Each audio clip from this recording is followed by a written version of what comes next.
All right, friends, welcome to Location Weekly. We are back here, and this is episode number 675.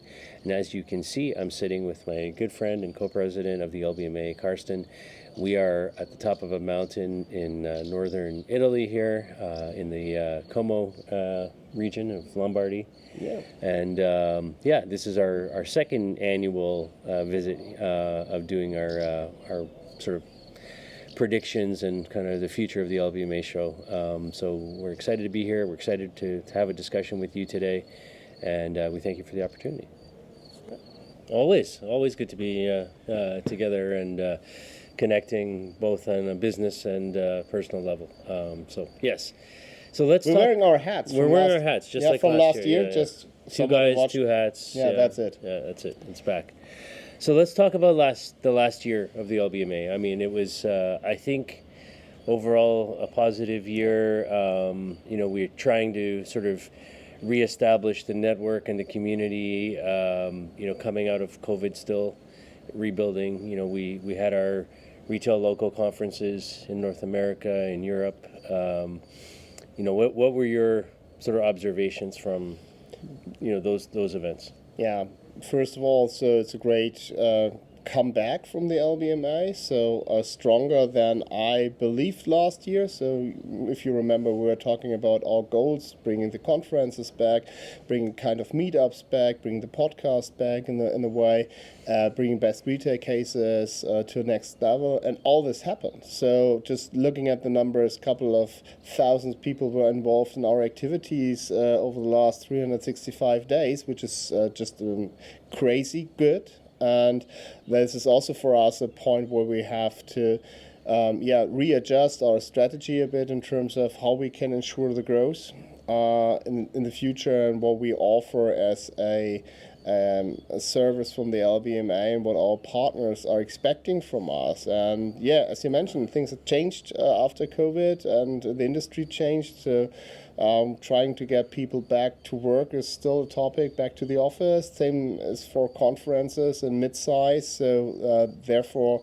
our activities were very successful. Just seeing over a couple of hundred people attended the European events over the last year. Same in the US. So both conferences were great. So over 100 attendees at both of those shows. So that's good. And also, it paid out what we did, just not to go in a traditional venue anymore. So one of the decisions we made last year was, no, we're not a conference organizer. That's not what the LBMA is about. Mm-hmm. It's about connecting the network. That means, okay, let's talk to our partners like the Airport of Munich or the Mall of America, or now in Atlanta. It's going to their venues and seeing real time what's going on, and also get them more involved in our activities. That was great to see, and it worked out. So for me, it's absolutely. A good sign. I think the decision of what I was calling experiential venues. This idea of running conferences in hotel rooms and traditional conference spaces. I think it can work, but I think it's a lot more powerful when you say, hey, we're talking about innovations in technology and media and data and POS systems and digital signage and all these things that we cover and talk about.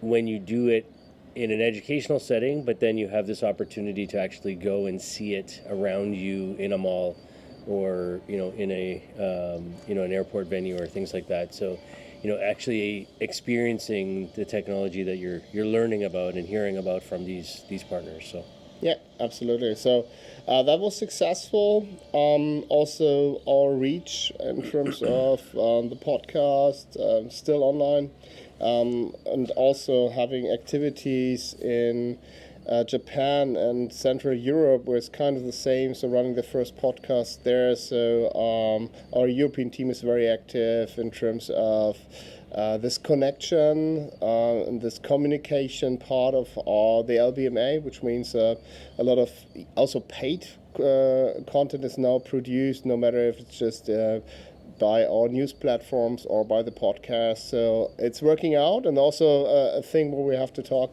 We spent a couple of minutes before just to see where this guides us in the future. Yeah, so let's kind of look at what we see now. I guess coming into the rest of this year and Yeah. into the first half of next year. I think for me, we just recently came back, both of us, from Asia, from some time in Vietnam and in Singapore in particular, on the back of the NRF Asia conference that was there. We had our own LBMA meetup networking event while we were there. Pre-COVID, we had activities in the Singapore market, but hadn't done anything really since. And I think, we had this event, and for me, it kind of really crystallized that the network is strong. People have a desire to get together and talk about these topics that we cover in these markets all over the world. And I think in particular for me, just from other conversations I had while I was there, people are like, yeah, we need the LBMA in Indonesia. We need the LBMA in India. We need the LBMA in these markets that we don't currently or traditionally have not operated in. But what I see is a massive opportunity for growth right now in Asia overall, because I think many of these markets are not at the same maturity level on the use of location data services, hardware, sensors, analytics, that we see in North America or Europe or, let's say more advanced markets like Japan. So I think there's an opportunity for education. I think there's an opportunity for leadership. And I think there's an opportunity for, the LBMA to play a big role in helping companies, helping brands, better connect and understand, what's available. Yeah, absolutely. So by especially seeing our longtime friends down in Asia coming with this request and connecting us to younger folks, and the market is, as you said, they're hungry. So this is my experience out of Vietnam. So being first time in Ho Chi Minh City, thanks to Christian on this side, just a long-time LBMA partner, and actually he connected us a couple of years ago. Thankful for that, by the way. Yeah. And he's still helping us to kick things off there in Asia, and then meeting all old friends, and they connect us to new friends of the LBMA, let's call it, and they have this. We want to do something. We want to achieve something. There's a kind of hunger in the market, which I don't see in Europe right now. Europe, from our perspective as LBMA, it's a good market, but it's not super innovative. So a lot of money in terms of budgets is blocked. So the whole marketing scenery is not turning as it should. Also, startups and new companies are not developing so fast and so quick as they should. So the money is not rotating in the way. That seems to be a bit different from North America. North America is good, so focusing more or less on themselves. But you see it in business-wise, they're okay.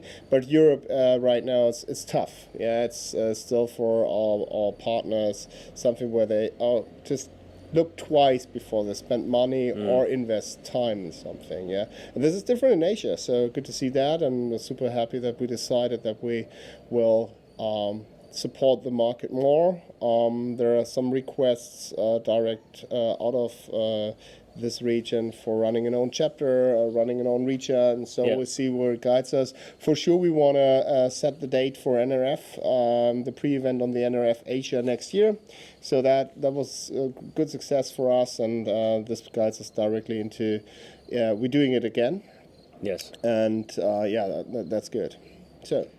Yeah, so I think one of the things that we kind of talked about, and I think we've decided for next year is, pre-COVID, again, kind of coming back to that reference point, the LBMA was traditionally structured with these chapters, these city-based chapters around the world. And we kind of, had local chapter leaders, and they would organize, regular events in these cities. And we'd spend a lot of time, doing this and trying to have, these sort of local city networks. And I think, having this the chapter structures, sort of coming out of COVID didn't make sense anymore. Partly because people didn't want to get together, people weren't getting together. But I think now, as we learned, in Singapore, and we've learned in the last year in the events that we've been doing, there is a desire for people to get together. There's a desire for people to grow their networks. in a human to human context. So I think one thing that we are committed to doing in the next year really is, we've kind of picked 10 cities throughout North America, Europe, and Asia that we will go to. We will host dinners, meetups to bring the local communities together. Partly reactivating what was there before. Partly, as Carsten said, as we learned in Singapore, finding new companies, new friends, new organizations that want to be part of the LBMA community. And that also creates opportunities, I think, for vendors and brands who want to sponsor, these dinners, these meetups, in their local markets, or maybe in a market where they're not, strong but want to grow and want to have a presence. So we can create these opportunities for them to say, hey, why don't you sponsor this event in San Diego or in, New York or where have you. So it's absolutely, that's crucial, because this one-to-one connection on these small events. I'm not talking about conferences. We're talking about meetups, dinner formats, lunch formats, whatever it would call. So we set it up a list of cities, and we are happy to announce today that we are going in 10 cities. 10 cities. 10 cities. Do we want to list the cities? No. Yes, why not? Yeah, why should not? we? Yeah, Okay. why not? It's right. good. So let's start with that. All right. Here we go. So these ones here. Yeah. So we will be in. This is all, by the way, over the next 12 months. So not necessarily all in the next 6 months, but between now and this time next year. So we'll be in Tokyo. We'll be in Sydney, Dallas, Chicago, San Diego, Seattle, Singapore, Toronto, Munich, and Vienna. At the very least, others may pop up depending on the desire of the network and the community, and other opportunities that come from folks who want to do things in their markets. We won't say no necessarily, but if sponsors want to put something together, we're always open to that. Yeah, and also these are the regions where we have a direct connection. So we have people on the ground who can help us to make this happen, and also we will come up with a list of topics for this meetups. Or you say, okay, this is a topic we want to talk about, and this guides us directly into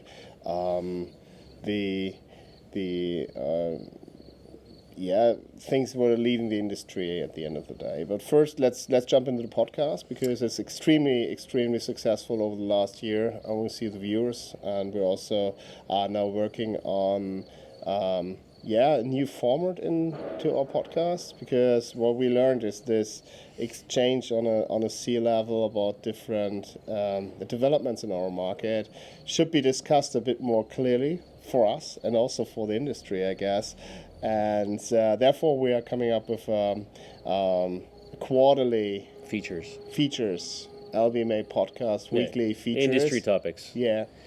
So, but in general, it's more like a panel discussion. So we invite people from the industry, from the ground, and say, okay, what does it mean? What are you doing? And then the advertiser, what does it mean for you? Is it a good idea or a bad idea? And also, as you see, a lot of topics are popping up. We have just to define. Not doing the same mistakes like we did maybe 5-10 years ago, because there's a lot of experience with us in our network, and we want to share this experience, not just keep it. Yeah. So, like, for example, we may do a podcast, featuring the future of mapping and POIs and how this data, can be structured and monetized. Should we charge for things? Should some things be free? Like, having a broad discussion, panel discussion about that, inviting industry players, having some of those industry players have the opportunity to sponsor that segment, for that particular quarter. So there are, a lot of opportunities like that we want to bring. I think the other thing for me too is to also think about, our global network and reach, and maybe, having voices from around the world, weighing into these discussions, not just, hearing from Carsten or me or Abriana, all the time, but, hearing from, the network itself, that's part of the LBMA community globally. Yeah, absolutely. All right. So let's jump into a couple of broad topics now that, we think that, are important trends that we're seeing in the industry right now. I think one of which is, this whole sort of virtual positioning Yeah. area. So Well, as always, the industry was led by technology, who allows to identify you on a map or a different layer of a map. And we had sensors, we had these pins, and we had this manual things. And now it comes more and more that visual VPS systems, so visual positioning systems, that can help to do this. So what does it mean? So you may saw we are now so there's a lot of companies that are now trying to make a digital twin of everything, the inside and the outside world. So the new iPhone, the new iOS release has a function pre-built in where you can just scan a random object somewhere and make a 3D model out of it and place it there and add some content to it and some information, which is kind of really, really cool to just let something else in the real world appear, so manipulate the real world in a good way, just to say, okay, there's something else on information available. But on the other hand, if we have the scan of the outside and the inside world, technology like VPS allows us to just using the camera, not anymore sensors, just the camera as a sensor like our human eye, and see, okay, I know this picture, I know this interior, I know how that looks like, I know the shop, I must be here. So just this kind of logic behind, and yes, it's computer vision, artificial intelligence behind, but at the end, it's, for us as LBMA, it gives us a new identifier and a new positioning system, which allows us to add content and generate new data. And when it comes to location data, it's a new source at the end of the day. We have to think about, and the huge development, you see more and more companies are jumping into that, technologies are growing, so yeah, it's good.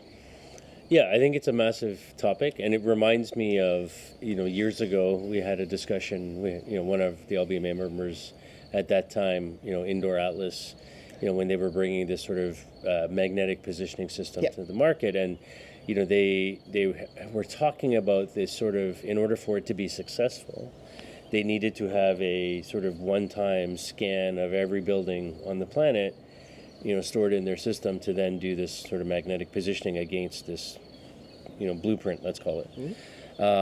But the costs and to go around and do that, is kind of ridiculous. It's kind of ridiculous, right? In a lot of ways, it's like Google trying to send cars all over the world to do Street View and collecting data that way, right?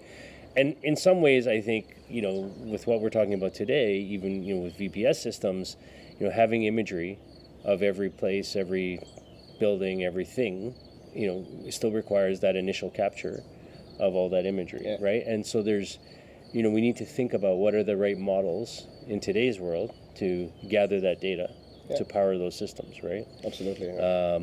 And I think that's where the challenges still lie. We talked just recently, you and I and Abrianna and I on a recent podcast about a new way to collect mapping POI data, right? Using game mechanics and basically hiring Uber drivers to collect the data from the places Uber Eats from the places they're already going to.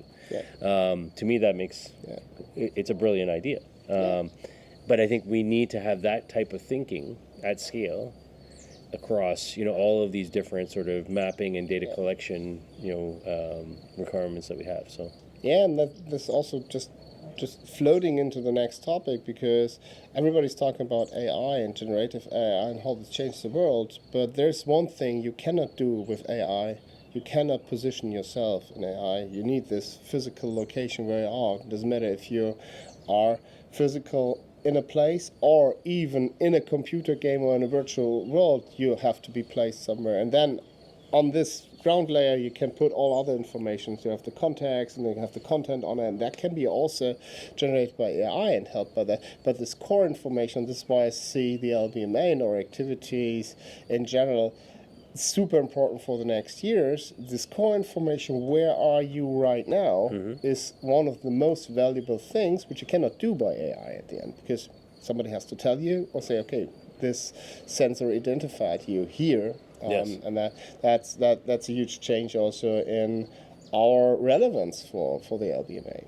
Yeah, 1,000%. I think everybody's chasing what AI can do for them right now, but there are things that AI cannot do, right? Yeah. And that is your physical position in the world is definitely one of those. Both whether that's in real world or virtual world or online, has to be figured out. And so and I think that sort of online to offline topic I think is an interesting one. I think in my world, we hear a lot about folks, agencies and brands and folks asking about, people are spending a lot of money right now advertising on connected TV platforms, over the top streaming, Netflix, Amazon Prime, all of these now have ad supported business models, or even traditional, just online website, advertising.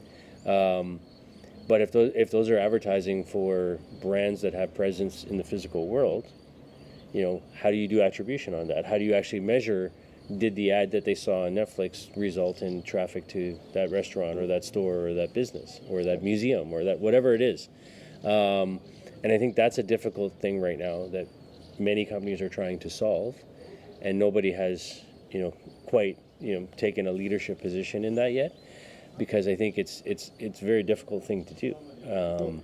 Because I think, to your point, determining the location in an online or virtual space is not the same way that we determine location in the real world today. Absolutely. And you have to find ways to cross-link and measure those things. Yeah. Yes. Right.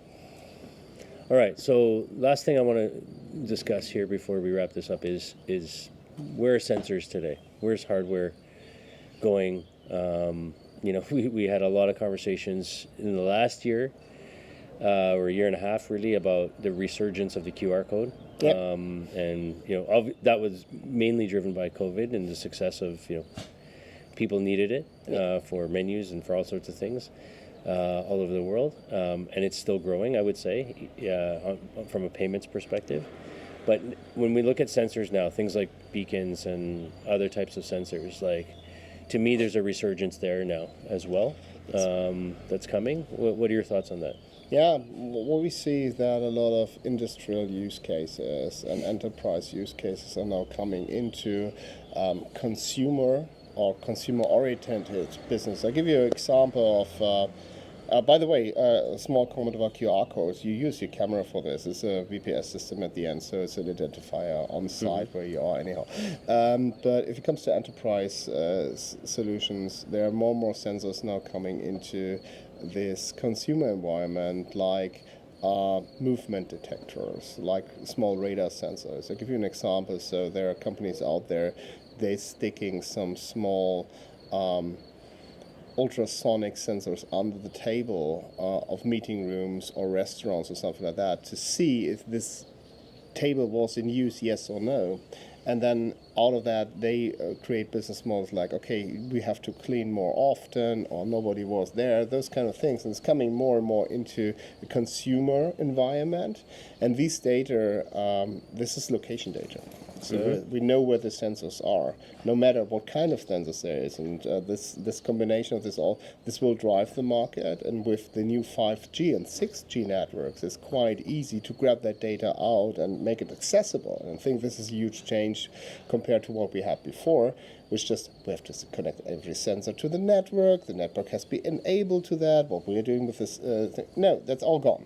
It's now like, okay, there's a stick there, it's connected to the internet or to the network, and then we can use the data. It's not longer this. This is the outcome of the Industry 4.0 initiative a couple of years ago, where we were talking about all these IoT sensors, and now these sensors are coming into our daily lives. Yeah, and I think, to your point, I think a lot of these sensors now are just being built into the buildings, into the infrastructure, into the shelving, into the lighting, into the doors, into everything around us, right? Yeah. And for me, it's also about, not just the sensors, but the data side of it, and how, we can understand where, again, to the last point, where is somebody right now? Is not only going to come from a GPS signal or a Wi-Fi signal or what have you, but it's coming from something many things, right? It could be like, we scanned our boarding pass at the airport. That's tells me that you're at the airport, right? Like, there are many ways to figure this out right now, and many proxies for understanding location. So I think there's a lot of opportunities there. So, yeah. So anyways, thank you everyone for listening and watching. This is episode number 675 of Location Weekly. We will be back with another show in the next week. Absolutely. Thank you. Thanks. All right. Take care. Take care. Bye. Bye.